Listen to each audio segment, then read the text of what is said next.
एक समय की बात है। श्रीपुर नाम के गांव में रामेश्वर नाम का एक ब्राह्मण अपनी माँ के साथ रहता था।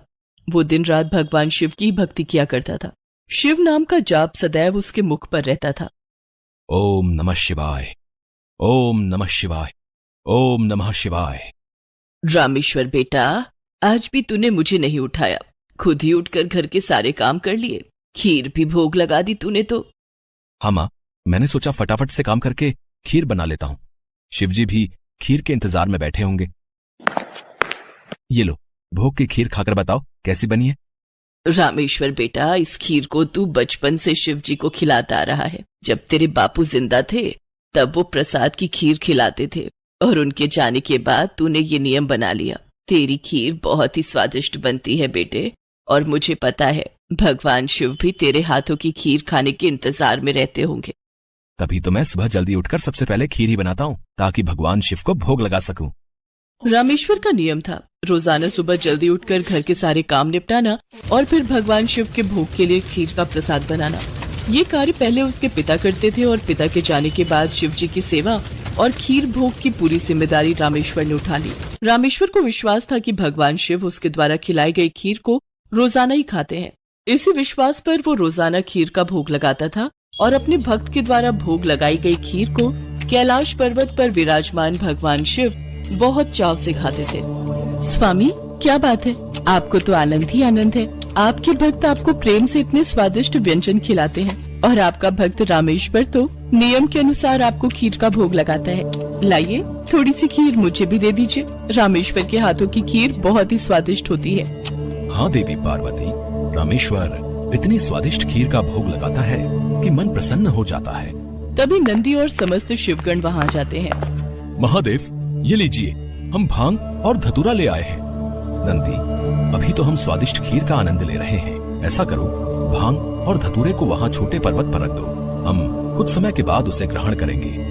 अरे नंदी महादेव तो हमारी ओर देख तक नहीं रहे, उनका सारा ध्यान तो रामेश्वर की बनाई हुई खीर पर है। ऐसे कब तक चलेगा नंदी? हाँ, मैं भी यही देख रहा हूँ। इतने प्रेम से हम भांग और धतूरा पीस कर लाए और महादेव ने हमें इसे रखने के लिए बोल दिया। अरे नहीं नहीं, ऐसी बात नहीं है। महादेव ने बोला है कि हम उसे वहाँ रख दें, वो कुछ देर बाद उसे ग्रहण करेंगे। महादेव रोजाना रामेश्वर की भोग लगाई हुई खीर को बहुत चाव से खाते हैं। नंदी, मैं तो कई बार सोचता हूँ कि रामेश्वर की खीर में ऐसा क्या है कि भोलेनाथ सबसे पहले उसकी भोग लगाई खीर को ही खाते हैं और फिर और किसी तरफ उनका ध्यान ही नहीं जाता। तभी तो हम भांग धतूरा लेकर आए और उन्होंने बिना देखे ही इसे रखने के लिए बोल दिया। हाँ, कह तो तुम ठीक रहे हो भैरव। महादेव को भांग धतूरा इतना प्रिय है और रामेश्वर की खीर से ज्यादा उन्हें इस समय कुछ भी प्रिय नहीं लग रहा।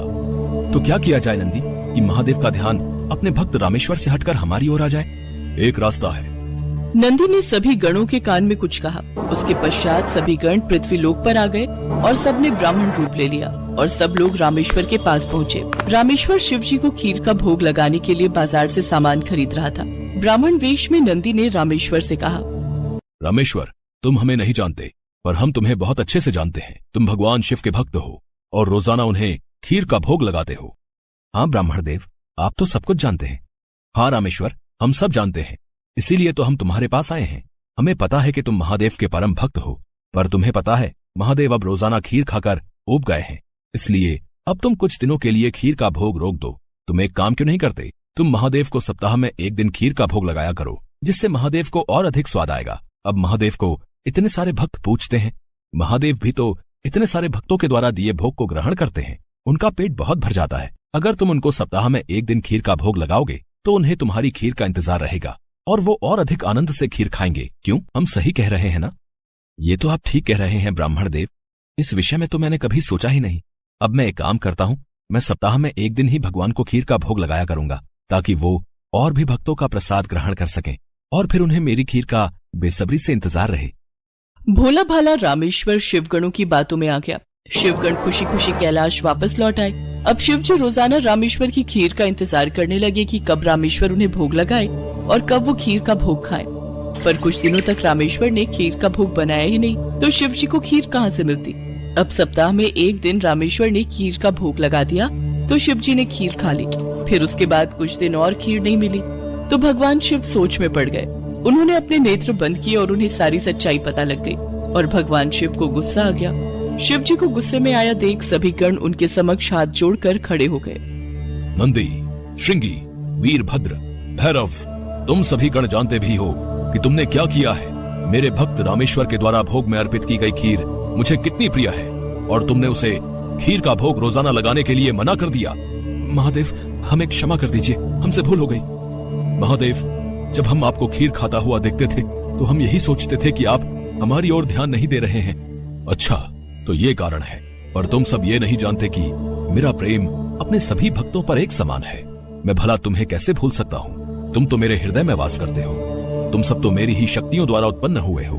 संसार में मेरा प्रत्येक भक्त मुझे एक समान प्रिय है और प्रत्येक भक्त के हृदय में मैं ही विद्यमान हूँ। इसलिए मेरा प्रेम कभी भी कम या ज्यादा नहीं हो सकता। माता पिता के लिए तो उनके सभी बच्चों में प्रेम एक समान होता है, फिर तुम ये भूल कैसे सकते हो? भगवान शिव की बातें सुनकर सभी शिवगण समझ गए कि उन्होंने कितनी बड़ी भूल कर दी। सचमुच महादेव का प्रेम तो अपने सभी भक्तों के लिए एक समान रहता है। इसके बाद सभी शिवगण फिर से एक बार रामेश्वर के पास गए। रामेश्वर, हमें भगवान शिव का संदेशा आया है। वो कह रहे थे कि तुम्हारी खीर इतनी स्वादिष्ट होती है कि वो सप्ताह भर की प्रतीक्षा नहीं कर सकते।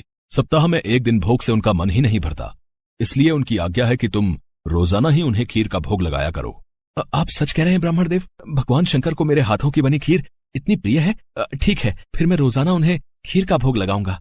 ये सुनकर रामेश्वर बहुत खुश हुआ। अब एक बार फिर रामेश्वर रोजाना खीर बनाकर भगवान शिव को भोग लगाने लगा। अब तो समस्त शिवगण भी भगवान शिव के साथ रामेश्वर द्वारा भोग लगी प्रसाद की खीर का आनंद लेते और खूब भरपेट खीर को खाते।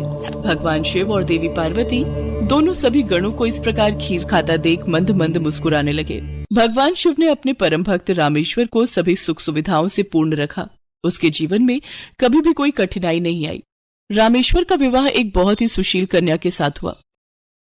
उसके घर में 2 बच्चों का जन्म हुआ। अपने परिवार के साथ संपूर्ण जीवन खुशी खुशी व्यतीत करके रामेश्वर अंत में मोक्ष को प्राप्त हुआ।